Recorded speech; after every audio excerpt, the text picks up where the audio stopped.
Bienvenue sur la chaîne Topo Manga. Sur cette chaîne, j'ai envie de te parler de manga japonais écrit en japonais.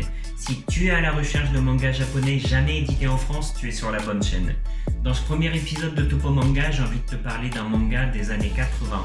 Un manga de baston que j'adore, qui n'a jamais été édité en France bien sûr, et ce manga c'est Sakigake Otokojuku. Mais Sakigake Otokojuku, qu'est-ce que ça veut dire déjà? Sakigake c'est chargé, Otoko c'est homme et Juku c'est cours privé. On pourrait traduire ça par chargé l'école des hommes. École des hommes car comme tu vas le voir dans ce manga, les étudiants ressemblent à tout sauf à des étudiants normaux. En gros, l'atmosphère dans l'école c'est un petit peu ça. Enfin bref, Sakigake Otokojuku, v'là le topo.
Alors, Sakigake Otokojuku, c'est un manga qui a été publié dans le très célèbre Shonen Jump, à qui on doit notamment des mangas célèbres tels que Naruto, Bleach, One Piece ou encore Dragon Ball pour ne citer que. Le manga a été édité de mai 1985 jusqu'à août 1991. En tout, la série fait 34 tomes. Il y a également eu un animé, dont je t'ai montré l'opening tout à l'heure, et cet animé, il ne fait que 34 épisodes. 34 épisodes, c'est bien trop peu pour une série de cette qualité. L'animé, lui, il a été diffusé en 1988, de février jusqu'à novembre. C'est bien beau tout ça, mais ce manga, de quoi ça parle, me direz-vous? Ce manga, ça se passe dans une école qui est censée former les futures élites du pays, c'est-à-dire les futurs chefs de grosses entreprises et les futurs hommes politiques. Quand je te parle école d'élite, ça n'a rien à voir avec des écoles comme l'ENA ou Sciences Po. Là, c'est une école d'élite de shonen, c'est-à-dire action et combat bourrin. Ce qui saute aux yeux lorsqu'on voit le manga, dès les premières pages, c'est à quel point ça ressemble à Hokuto no Ken. Et c'est normal parce que Hokuto no Ken, dans les années 80, c'est le manga phare du Shonen Jump. Et ce, avant le boom de Dragon Ball à la fin des années 80. Ça serait bien si cette école, elle existait en vrai. J'imaginerais bien, genre, Shinzo Abe, l'ancien premier ministre japonais ayant étudié dans cette école. Ça pourrait donner un truc un peu comme ça. Ou sinon, ça serait bien que nos hommes politiques français, on les oblige à aller dans l'école Otokojuku. Franchement, la vie politique française serait beaucoup plus intéressante. T'imagines un peu si nos présidents, ils étaient tous sous stéroïdes, des Hollande et des Macron, tout musclés, comme ça, bodybuildés, ça pourrait être pas mal. Bon, je vais maintenant vous parler des personnages de cette série. Et avant de vous parler du héros principal, je vais vous parler d'un personnage qui est quasiment aussi important que le héros. Il s'agit du directeur de l'école Otokojuku. Il s'appelle Edajima Heihachi et il est juste ici sur mon t-shirt. Ce qu'il faut savoir, c'est que ce personnage, il représente toutes les valeurs du Japon traditionnel. C'est-à-dire qu'il est grand, fort, musclé, valeureux, il n'hésite pas à se battre et il n'hésite pas à frapper ses élèves quand nécessaire. En gros, c'est un samouraï. Il a également un running gag tout au long de la série, c'est qu'il répète très souvent sa phrase de présentation quand il apparaît. En gros, en japonais, il dit « Washiga, Otokojuku Jukucho, Edajima Heihachi dearu ». Ce qui veut dire en français « Je suis Edajima Heihachi, le directeur de l'école Otokojuku ». Mais pour que vous compreniez mieux tout le potentiel comique de cette réplique, le mieux c'est que je vous montre une petite compilation. わしが男塾塾長枝島平八である。わしが男塾塾長枝島平八である。わしが男塾塾長枝島平八である。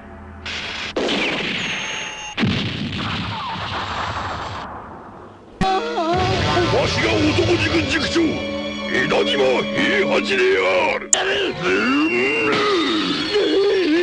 わしが男塾塾長枝島平八である。Le héros de cette histoire, c'est Tsurugi Momotaro.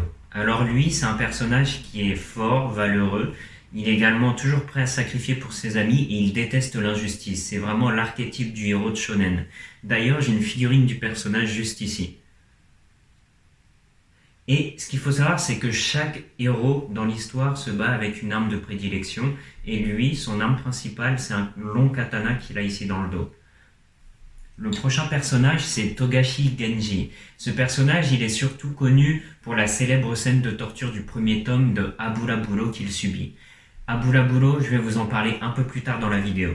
Ce personnage, c'est un peu le bras droit du héros. Il est également très fort et toujours prêt à se sacrifier. Il se bat, lui, avec un couteau.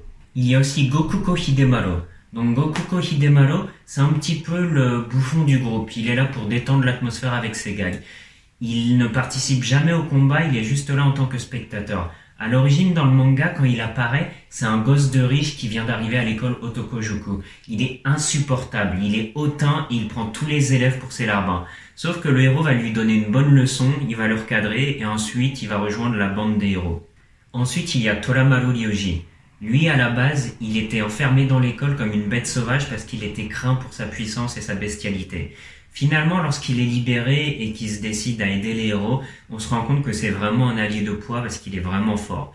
C'est le bon vivant de l'équipe, c'est-à-dire il aime bien manger, il aime bien boire, il aime bien rigoler. Et dans les combats, il se bat à main nue. Il utilise de temps en temps des techniques un peu cracra, du genre péter au nez de son adversaire, mais ça c'est pour son côté bestial, donc on lui pardonne. Ensuite, il y a Jay. Jay, c'est l'américain de l'équipe.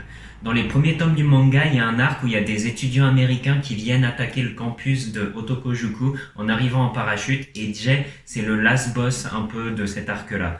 Ce personnage-là, il se bat principalement avec des poings américains cloutés, et c'est un très très bon boxeur. Ses coups de poing, ils vont à Mach 2 ou à Mach 3. Alors là, on va passer à un gros morceau. Le prochain personnage, c'est Dateo Mito. Dateo Mito, comme Jay, c'est un des premiers méchants dans les premiers arcs du manga. Ce qu'il faut savoir, c'est que ce personnage, c'est un petit peu le Joker de l'équipe. C'est-à-dire qu'il n'est pas tout le temps avec les héros, mais lorsque la situation elle est vraiment critique, il apparaît pour combattre les méchants. Il est très très fort et il se bat lui avec une lance. En ce moment, il y a un manga qui est édité au Japon sur ce personnage. Je vais maintenant vous parler de deux des lieutenants de Dateo Mito qui ont rejoint également l'équipe des héros. Le premier, c'est Hien. Hien, c'est le personnage aux cheveux longs qui utilise des techniques élégantes dans le manga. Lui, il utilise principalement des techniques aériennes et il se bat avec des longues aiguilles, un petit peu comme Aku dans Naruto. L'autre personnage qui était lieutenant de Dateo Mito avant de rejoindre les héros, c'est Gekko. Gekko, il est grand, chauve, très gentil et très fort. Rien de spécial à dire sur ce personnage-là, à part que quand il se bat, il utilise un grand bâton métallique. Le dernier personnage de la bande des héros qui apparaît de temps en temps, c'est Raiden. Raiden, lui, c'est un maître de Kempo chinois, et de temps en temps, lorsqu'il se bat, il va utiliser des singes de compagnie. Les deux derniers personnages dont je vais vous parler aujourd'hui, ils sont respectivement chefs des 2e années et des 3e années à l'école Otokojuku. Le chef des 2e années, c'est Akashi Goji. Lui, quand il apparaît, comme beaucoup de personnages, c'est un méchant. Finalement, il va devenir un peu un allié des héros, il apparaît que de temps en temps, très rarement, et la chose qui saute aux yeux quand on le voit, c'est qu'il ressemble comme 2 gouttes d'eau à Rao de Hokuto no Ken. Franchement, on met les deux côte à côte, on dirait 2 frères. Quant au chef des 3e années, c'est Daigoin Jagi. Daigoin Jagi, quand tu le vois, il est immense, mais carrément, c'est un géant, c'est une montagne, c'est un colosse. Dès que tu le vois, tu sais que ce gars, il rigole zéro. Et en fait, on le surnomme également l'empereur d'Otokojuku. Sa légende dit que ça fait déjà depuis une dizaine d'années qu'il est dans l'école. Mais qu'est-ce qu'un mec fout dans un lycée depuis plus de 10 ans? Personne ne le sait. Pareil, il a également un manga qui est édité en ce moment au Japon sur ce personnage. Bon, je pense que vous l'avez compris, ce manga, je l'adore. Quand je l'avais lu à l'époque, je l'avais lu d'une traite. Enfin non, pas d'une traite, mais je l'avais lu quand même assez rapidement. Et ce que j'adore dans ce manga, c'est les personnages, La bagarre. l'histoire, La bagarre. le dessin La bagarre. et bien évidemment La bagarre. ce manga. Pourquoi est-ce qu'il est bien? Parce que c'est un bon gros shonen des années 80 et c'est ce qu'on veut, c'est-à-dire qu'il y a de l'action bourrine, il y a des combats violents, il y a du sang, il y a des tripes. Et quand on lit un manga comme ça, c'est vraiment ce que l'on recherche. Si tu es fan d'arts martiaux comme Baki, tu vas aimer ce manga-là. Si tu es fan de violence comme dans Hokuto no Ken, tu vas aimer ce manga-là. Si tu es fan de persos stylés et musclés comme dans Dragon Ball, tu vas également aimer ce manga-là. Ça va être ta came. Et en fait, il y a également un autre point, c'est que les combats sont toujours très originaux. Tu vas avoir des personnages très variés, avec des techniques très différentes les unes des autres. Certains qui vont se battre avec des armes que tu n'as jamais vues, d'autres qui vont se battre avec des animaux domestiques comme des araignées. Et surtout, les combats, ils ont lieu dans des arènes ou dans des endroits improbables. Tu vas voir par exemple les héros se battre sur des arbres. Il y a également, je m'en rappelle dans les premiers tomes, un combat où tu vois les deux personnages se battre au bout d'une corde. Et ça, c'est génial, j'ai jamais vu ça dans un manga. Pareil, il y a un combat où tu vas voir les deux personnages qui vont se battre sur une banquise, sur une plaque de glace. Et au-dessus, il y a des flammes pour être sûr que la glace elle soit bien glissante. Et en dessous, tu as des gros pics de glace à la Mortal Kombat. Donc si tu tombes, tu finis empalé. Il y a également eu un autre combat où tu vois les deux adversaires se battre en fait sur une sorte de toile d'araignée faite en corde. Et pour être sûr que ça soit bien chaud, ils foutent le feu autour. Comme ça, tu es obligé de finir ton combat très rapidement. Pareil, dans ce manga, de temps en temps, ils réinventent certains sports. Je me souviens de deux équipes qui vont s'affronter dans un match de rugby, sauf que le match de rugby, c'est à la sauce Otokojuku, c'est-à-dire que tu as les deux équipes qui sont armées jusqu'aux dents. Donc tu vas voir d'un côté des personnages avec des katanas, des masses, des marteaux, d'autres qui vont se battre avec des piquets, des clous, et c'est vraiment stylé. Ah oui, avant que j'oublie, il faut que je vous parle de Abulaburo. Abulaburo, qu'est-ce que c'est? C'est une technique de torture du Moyen-Âge japonais. C'est une scène qui a vraiment marqué le manga. En général, les Japonais, quand ils pensent à Sakigake Otokojuku, la première chose qu'ils évoquent, c'est cette scène de torture.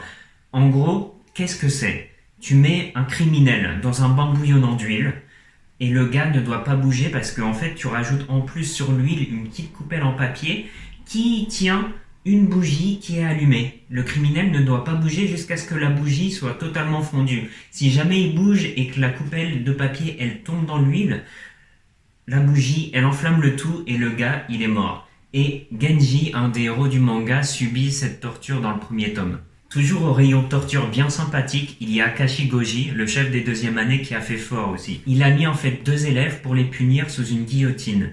Bien sûr, ils sont pas morts décapités, mais le principe de cette torture, c'était que les deux élèves devaient tenir entre leurs dents une corde. Et si jamais ils lâchaient la corde, ils finissaient décapités. Vous inquiétez pas, c'est un shonen, donc tout s'est bien passé.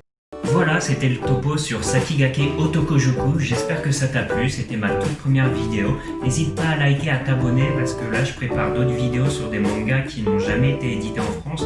J'en ai lu plein, et il y en a plein dont j'ai envie de parler. Et si jamais tu as des suggestions de mangas que tu aimerais connaître, qui n'ont été édités qu'en japonais, n'hésite pas à me l'écrire en commentaire. Concernant les critiques, si jamais il y a des points à améliorer, n'hésite pas à me le dire. S'il y a des points que tu as particulièrement appréciés, n'hésite pas à me le dire aussi, parce que les critiques positives, ça m'encourage énormément et ça m'aide à savoir qu'est-ce qu'il faut que je garde dans mes vidéos. Et voilà, on se retrouve pour la prochaine vidéo de Topo Manga. Allez, à plus!